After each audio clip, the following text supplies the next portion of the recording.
तो साथियों नमस्कार और स्वागत है आप सभी का हमारे यूट्यूब चैनल में। और अभी हम बात करने जा रहे हैं सिंधु सभ्यता के पतन के बारे में। तो जैसा कि सिंधु सभ्यता के पतन के बारे में बहुत सारे सिद्धांत प्रचलित हैं, प्रचलन में हैं।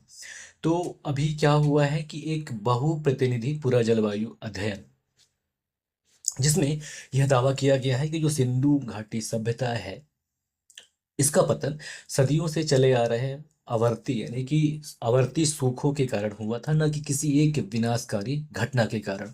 तो अगर हम सिंधु सभ्यता की अगर हम ये सिंधु घाटी सभ्यता की बात करें, जिसका जो काल था 3300 से 1300 ईसा पूर्व तक चलता है। और ये जो हड़प्पा सभ्यता है ये दुनिया की सबसे शुरुआती शहरी संस्कृतियों में से एक माना जाता है, जो वर्तमान समय में पाकिस्तान और उत्तर पश्चिमी भारत में फैला हुआ था। और ये जो सभ्यता है हड़प्पा सभ्यता, इसकी उत्पत्ति जो है सिंधु और घग्गर हाकड़ा यानी कि सरस्वती नदी प्रणालियों के किनारे हुई थी। और यह एक शुद्ध रूप से कांस्य युग की सभ्यता के रूप में विकसित हुई, जो कि मोहनजोदारो, राखीगढ़ी और धोलावीरा जैसे प्रमुख शहरों के लिए जानी जाती है। थोड़ी सी अगर हम हड़प्पा सभ्यता की विशेषताओं की अगर हम बात कर लें, तो जो हड़प्पा सभ्यता है यहाँ के जो कला और शिल्प की अगर हम बात करेंगे, तो यहाँ पे मनके बनाने के कारखाने थे, साथ ही साथ मिट्टी के बर्तन बनाने, टेराकोटा की मूर्तियाँ बनाने, और शंख, तांबा, कांस्य की कलाकृतियों, और जो एक डांसिंग गर्ल यानी कि जो नृत्य करती हुई लड़की का जो मूर्ति मिला है वो, है ना। और एक जो पुजारी राजा की इनकी मूर्तियों के बारे में देखा जाए, तो ये जो हड़प्पा सभ्यता है इस समय कला और शिल्प अपने उत्कृष्ट अवस्था में थी। साथ ही साथ अगर हम वास्तुकला और शहरी नियोजन की बात करें हड़प्पा सभ्यता के संदर्भ में, तो ये जो हड़प्पा सभ्यता है अगर वो देखें तो विश्व स्तरीय शहरी डिजाइन के रूप में डिजाइन किया गया था, जिसमें क्या था, ग्रिड पैटर्न वाली सड़कें थी जो आगे चलकर एक दूसरे को समकोण पर काटती थी, और बहुमंजिला मकान हुआ करते थे जिसमें ईंटों का प्रयोग सबसे विशेष बात है। साथ ही साथ यहाँ पे हमें किले मिले हैं, किले, फोर्ट, और अन्नागार भी मिले हैं, अन्न के भंडार मिले हैं, साथ ही साथ नालियाँ मिली हैं। और जो नालियाँ हैं उनको सोखते गड्ढे मिले हैं, और उन्नत प्रकार की जल निकासी व्यवस्था भी शामिल रही है। इसके अलावा यहाँ से हमें मुहर मिले हैं, शिलाखंड मिले हैं, और मिट्टी के बर्तनों पर पाई जाने वाली एक चित्रलिपि का प्रयोग किया गया है वो मिला है। हालांकि इस जो हड़प्पा की जो भाषा है इसे आज तक पढ़ा नहीं जा सका है। ठीक है। अब हड़प्पा सभ्यता की अगर हम अर्थव्यवस्था की थोड़ी सी बात कर लें, तो हड़प्पा सभ्यता की जो अर्थव्यवस्था है जो कि कृषि आधारित थी, जिसमें कि गेहूं, जौ, कपास की खेती की जाती थी। साथ ही साथ हस्तशिल्प उद्योग हुआ करते थे। इसके अलावा आंतरिक व्यापार जो था वो भी होता था। साथ ही साथ मेसोपोटामिया, ओमान और ईरान के साथ इनका व्यापार चलता था। समाज और शासन की अगर हम बात करें, तो हड़प्पा सभ्यता में जो समाज थी ये मतलब एक सामान्यीकृत सामान था, जिसमें मानकीकृत वजन भी चलन में था। साथ ही साथ जो वास्तुकला थी वो लगभग लगभग सब जगह एक समान था, और नियोजित लेआउट वाला एक शहरी समाज था, जो कि कुशल नागरिक प्राधिकरण के होने का संकेत देती है। और साथ ये भी बताते हैं कि ये जो हड़प्पा सभ्यता का जो समाज था काफी हद तक शांतिपूर्ण समतावादी समाज रहा है, जो कि जिसमें सामाजिक स्तरीकरण नहीं हो पाया था।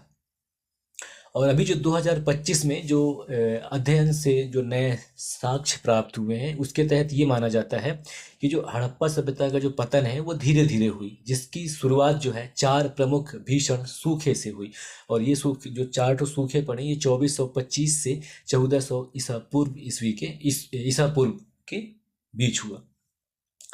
तो जो ये अध्ययन हुआ है इसमें ये बताया गया है कि जो सूखे पड़े हैं इनके चार लंबे चरण हुई, जिसमें प्रत्येक 85 वर्षों से अधिक समय तक चला, यानी कि जो एक सूखा था वो 85 वर्ष के आसपास चला। और और जो सबसे गंभीर चरण सूखा का चला वो 1733 ईसा पूर्व में चरम पर था, जो कि लगभग 164 वर्षों तक था। और ये जो चूंकि सूखे जो आए ये एक बार नहीं बल्कि चार बार आए और चक्र के रूप में आए, जिसने सदियों तक जल वैज्ञानिक जो अस्थिरता थी वो बनी रही, जिसने धीरे धीरे कृषि, व्यापार और शहरी कामकाज को कमजोर कर दिया। और इसकी अगर हम कारण की बात करें कि ऐसा क्या हुआ, तो इस समय क्या हुआ कि जो प्रशांत महासागर है, तो इसके उष्णकटिबंधीय क्षेत्र के गर्म होने के कारण यहाँ पे मानसून कमजोर हो गया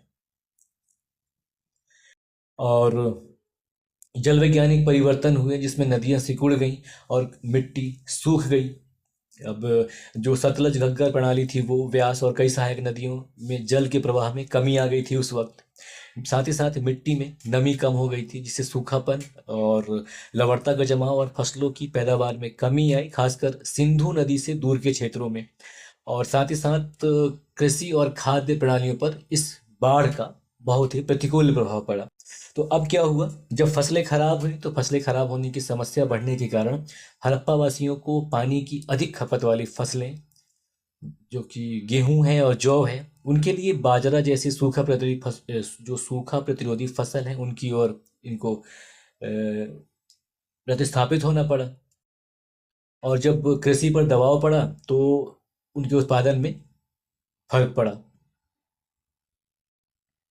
और चूंकि बहुत ही ज़्यादा बाढ़ आया था, इसकी वजह से जो लंबी दूरी के व्यापार और जो आर्थिक नेटवर्क था ये टूट गए, क्योंकि नौकायन मुश्किल हो गया था उस समय। और जो अन्य सिद्धांत है वो ये कहते हैं कि नदी प्रणालियों में परिवर्तन हो गए। तो जैसे क्या हुआ था कि सिंधु और घग्गर हाकरा नदियों का जो बहाव था ये चेंज हो गया था। सरस्वती नदी जो थी वो धीरे धीरे सूख गई, जिसके कारण कालीबंगन और बनावली जैसे प्रमुख जो बस्ती हैं उनका परित्याग हो गया। इसके अलावा सिंधु नदी में कभी कभी भीषण बाढ़ आती थी जिससे गाद जमा हो जाता था, सिल्टेशन होता था और खेत जो है तबाह हो जाते थे। और जो मेसोपोटामिया के साथ हड़प्पा वासियों का व्यापार चलता था उसके व्यापार नेटवर्क का पतन हो गया। तो लगभग 2000 ईसा पूर्व में मेसोपोटामिया को आंतरिक राजनीतिक उथल पुथल का सामना करना पड़ा। इसके वजह से भी नुकसान हुआ। और जैसे जैसे मेसोपोटामिया के साथ व्यापार कमजोर हुआ तो जो हड़प्पा की जो वस्तुएं थी, जो जैसे कि जो मोती हो गया, सूती वस्त्र और धातु, इनकी मांग में काफ़ी कमी हुई। तो जब व्यापार में कमी हुई तो हड़प्पा शहरी जीवन के एक महत्वपूर्ण आर्थिक स्तंभ को तोड़ दिया, जिससे औद्योगिक पतन में भी योगदान हुआ। इसके अलावा शहरी क्षेत्रों में बढ़ती भीड़ और नागरिक सुविधाओं के रखरखाव में गिरावट हुई। ये भी एक वजह है जो हड़प्पा सभ्यता के पतन को इंगित करता है। तो जो पुरातत्वीय साक्ष्य मिले हैं वो ये दर्शाते हैं कि कई शहर घनी आबादी वाले हो गए थे, जिनमें पुराने रास्ते और संरचनाओं के ऊपर घर बनाए गए थे। अभी कभी स्वच्छ और सुव्यवस्थित रहे जल निकासी तंत्र जाम हो गए और उनका रख रखाव जो है वो खराब हो गया। तो ये बताता है कि जो प्रशासनिक स्तर पर जो कमजोरी हो रही थी इसकी वजह से यहाँ पे हो गया।